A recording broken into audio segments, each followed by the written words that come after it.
जोशी और आप देख रहे हैं मऊ क्रांति न्यूज। स्वागत है आपका मऊ क्रांति न्यूज में। खबर उत्तर प्रदेश के गाजीपुर जनपद से। नगर में सोमवार को पुलिस अधीक्षक कार्यालय में 1 नवंबर सोमवार को जिला अधिकारी मंगला प्रसाद सिंह व पुलिस अधीक्षक रामबदन सिंह यातायात का शुभारंभ किया। मंगला प्रसाद सिंह व रामबदन सिंह ने हरी झंडी दिखाकर यातायात जागरूकता के लिए प्रचार में लगे वाहनों को रवाना किया। यह प्रचार पूरे नगर में घूमकर यातायात नियमों को जागरूक करने का कार्य करेंगे। यातायात प्रभारी अजय सिंह खसाना ने जगह जगह ट्रैफिक नियमों के पालन से संबंधित पॉम्पलेट का वितरण किया। पंडित कृष्ण बिहारी त्रिवेदी की खास रिपोर्ट। यातायात जागरूकता अभियान चलाया जाएगा। ये यातायात माह के रूप में मनाया जाता है। माह नवंबर प्रतिवर्ष कई वर्षों से ये मनाया जा रहा है। जैसा कि हम जानते हैं कि जितने लोग एक्सीडेंट से मरते हैं उतने और किसी चीज़ से नहीं मरते हैं, और मरने वालों में 18 साल से लेकर 45 साल वाले लोगों की जनसंख्या ज़्यादा होती है।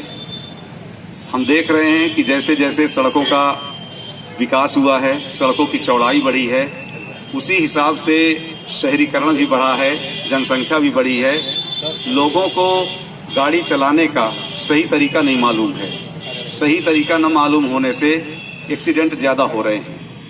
तो इस महीने पूरा यही प्रयास होगा कि लोगों को यातायात के नियमों की जानकारी दी जाए।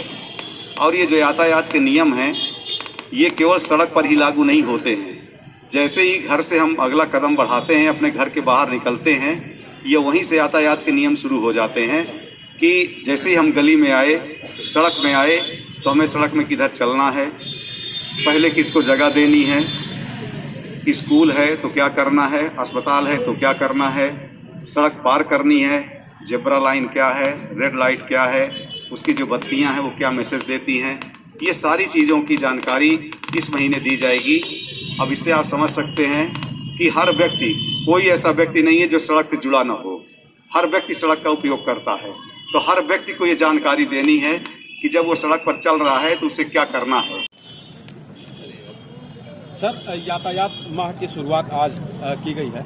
ऐसे में बहुत सारे जो सड़क हादसे होते हैं उस पर कंट्रोल पाने के लिए पुलिस द्वारा किस तरह का अभियान चलाया जाएगा, किस तरह की व्यवस्थाएं दी जाएंगी? देखिए, जैसा कि आप जानते हैं कि जानकारी ही बचाव है। अगर बहुत सारी चीज़ों की हमें जानकारी हो जाए तो उससे न केवल हम स्वयं को बल्कि सभी को सुरक्षित रखेंगे। तो इसीलिए लोगों को यातायात नियमों की जानकारी देने के लिए, और ये भी कि दुर्घटना होने पर कितनी भयावह स्थिति होती है, कितने परिवार उजड़ जाते हैं, उसका जो बाद के कॉन्सिक्वेंसेस होते हैं उसको भी लोगों को रियलाइज़ कराने के लिए ये अभियान चलाया जा रहा है। आप जानते हैं कि दुनिया में सबसे ज़्यादा मौतें दुर्घटना से होती हैं, और भारत तो इसमें सबसे आगे है। इतनी जनसंख्या है हमारे यहाँ, गाड़ियों की दृष्टि से भारत 6वें नंबर पर है, लेकिन दुर्घटना में पहले नंबर पर है। और सबसे ज़्यादा जो दुर्घटना में लोग हमारे यहाँ मरते हैं वो 18 से 45 साल के होते हैं। तो आप समझ रहे हैं कि हमारा कितना बड़ा मानव संसाधन जो देश की प्रगति में योगदान देता, वो बिना जो असमय ही उसकी डेथ हो जा रही है बिना जानकारी के। तो इसका पर्पज़ यही है कि सबको जानकारी दी जाए, वो स्वयं को सुरक्षित रखें, चलने वालों को सुरक्षित रखें, अपने परिवार को सुरक्षित रखें और देश की प्रगति में योगदान दें। जागरूकता के लिए सर किस तरह के अभियान, मतलब क्या किए जा रहे हैं? जागरूकता के लिए देखिए, अभी एक रैली निकाली गई है। स्कूलों में जा कर के वाहन चालकों को, ट्रक चालकों को, रिक्शा चालकों को, बच्चों को, गार्जियंस को पूरे महीने ये तरह तरह के प्रोग्राम चला करके यातायात नियमों की जानकारी दी जाएगी। सबको ये बताया जाएगा कि सड़क पर चलें तो किन नियमों का पालन करें, गाड़ी चलाएं तो किन नियमों का पालन करें, 2 पहिया चलाते हैं तब क्या ध्यान देना है, 4 पहिया चलाएं तो क्या ध्यान देना है। यानी कोई एस्पेक्ट छूटा नहीं है जिससे कि लोगों को जानकारी को अवगत न कराया जाए। अगर ऐसे में सर यातायात के नियमों का कोई अगर अवहेलना करता है तो उसके खिलाफ कोई कार्रवाई भी की जाएगी? देखिए, पहला प्रयास तो यही है कि लोग ऐसा ना करें, और पहले 1 हफ्ता तक उनको जागरूक किया जाएगा, सब चीज़ें बताई जाएंगी। इसके बाद भी अगर कोई नहीं मानता है तब फिर उस पर जो है कार्रवाई की जाएगी, उनकी गाड़ियों का चालान किया जाएगा। Thank you sir.